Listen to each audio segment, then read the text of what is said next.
The birth of the famous footwear brand Nike arose from the motivation of a curious athletic trainer from the University of Oregon, Bill Bowerman. When in 1950 he tried to give his athletes an advantage during competitions. One of his students, Phil Knight, who as a sports lover wanted to be part of the Bowerman team. As they discussed the future during long talks, they came to the conclusion that it was necessary to make changes to competitive shoes. Those changes and ideas became what motivated them to draft a proposal to some footwear manufacturing companies in Japan to persuade them to make modifications to their products and gain the dominance the sports footwear industry in the United States needed. Given the lack of response, the young man took the trouble to communicate with the Tiger brand of Onitsuka in Japan to propose that he was a distributor of the brand in the United States, assuring them that it would be a viable project due to the dissatisfaction of many athletes. The shoes first sold in Oregon, and finally they reached an agreement. Phil received his first royalties check months later, and the first thing he did was to tell the news to his coach and bring him some pairs to support sales. Bowerman preferred to make a proposal to join and make changes to the Tiger shoes. With the agreement made in 1960 and the monetary injection of $500 by the technician and the student, the company was born under the name of Blue Ribbon Sports, a distributor of sports shoes of the Japanese brand Tiger. They made their first order of more than 100 pairs of shoes starting in 1964. These pairs were sold by Knight at his store. Recalling Bowerman's curious spirit and his obsession with improving footwear for athletes, he altered some of the Tiger pairs to make modifications to make them lighter. Once the change was made, he told one of his runners to try them. The modifications did not give much results. As BRS was growing, it took time to handle sales, finances, and all the care that a distributor deserves. Neither Bowerman nor Knight had the time because they had other professions. Then they decided to put the athlete in charge of the company, Jeff Johnson, whom Knight had met at Stanford. Jeff not only achieved the duty that Bill and Phil had entrusted in him, but was a key piece in the progress of the small business.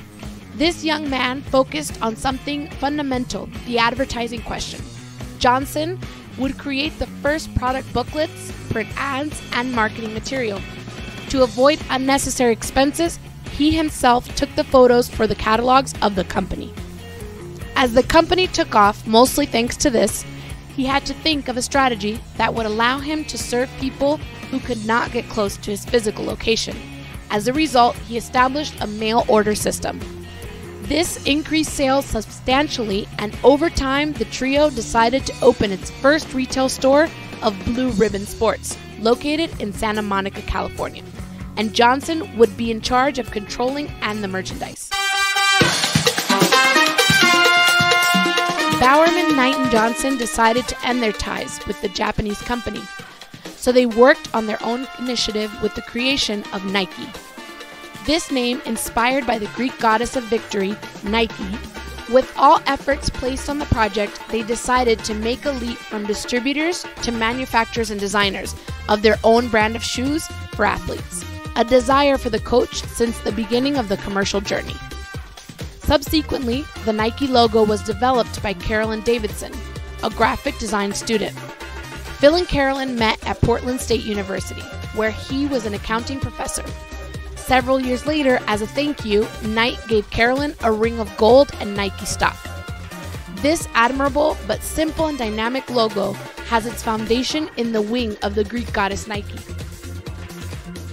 Towards the year of 1972, the new Nike shoe line made its debut in the athletic events that were held in Oregon.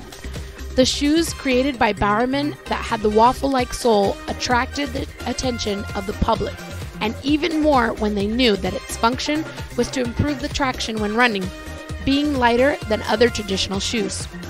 In order to reaffirm their company, they decided to get an athlete to model their creations. The lucky one was Steve Prefontaine. He was chosen to be a great athlete and summoned thousands of people in his runs.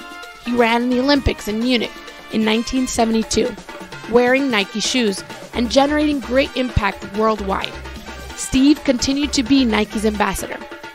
In the 1980s, Nike launched Nike Air technology in the tailwind model and simultaneously began trading on the stock market. 5 years after the 80s were the Nike boom, because they designed exclusive shoes for the premature NBA basketball player named Michael Jordan. This increased the profits considerably. Thinking of being leaders in the country, the company launched a strategy to differentiate itself from its competitors, developing a line called Air Max, the only line of footwear that made the air chambers of shoes visible. In the advertising theme, great resonance was generated with the slogan, "Just Do It," where a professional athlete named Bo Jackson appears. The propaganda narrates in an attractive way the benefits of the shoes, its versatility, and its multifunctionality. Subsequently, Nike makes the opening of its headquarters in the suburbs of Portland, Oregon. At this time, they already had some influence in the world of golf and soccer. In 1994, the company would sign with several important players from Brazil. Since then, they have been the designers of the official garments of the Brazilian team, and of course, from a host of clubs today. When it comes to golf, Nike would sign with a young promise, Eldrick Tiger Woods, for an amount of $5 million a year.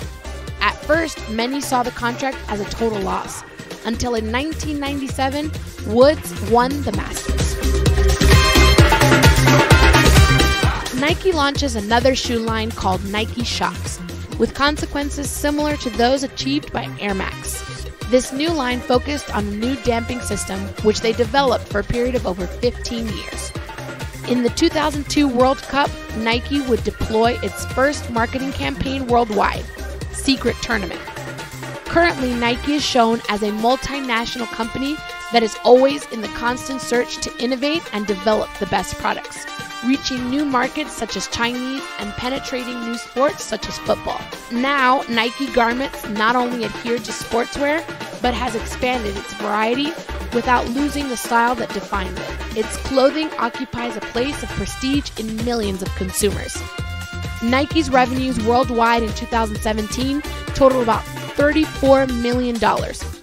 Nike Inc., founded in January 1964, is a US-based company that sells sports equipment and clothing, and its logo is a symbol of the spirit of sports and self-improvement.